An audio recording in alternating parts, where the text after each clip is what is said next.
பட்டு பண்றது மட்டும் இல்லங்க. அவன் சாப்பிடுறத பார்த்தா கூட ஆச்சரியமா இருக்குங்க.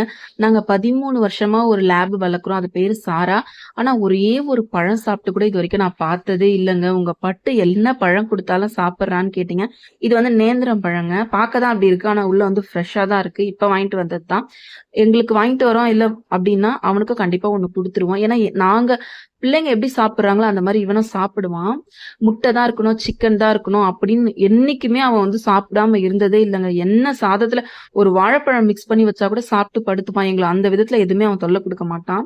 இது வந்து நேந்திரம் பழம் தான். ரொம்ப அதிகமா குடுக்க மாட்டோம். ஏன்னா அதுல ஸ்வீட் அதிகமா இருக்குன்றதால, அளவா எந்த ஒரு பழம் பெட்ஸ் சாப்பிடலாம், எது சாப்பிடக்கூடாதுன்றத பார்த்துட்டு, நான் வந்து அளவா குடுப்பேங்க. சாப்பிடுற பெட்ஸா இருந்தா சாப்பிடலாங்க. இவன் வந்து பாகக்கா குடுத்தா கூட 2, 3 பீஸ் சாப்ட்டுருவான். எனக்கு தான் மனசு கஷ்டமா இருக்கும். கசப்ப ஏன்டா சாப்பிட்டேங்கிற மாரி கேட்பான். ஆனா நான் காயெல்லாம் கட் பண்றேன்னா, பக்கத்துல உட்காந்துக்கிட்டு அதெல்லாம் சாப்பிடுற வேல தான் அவனுக்கு.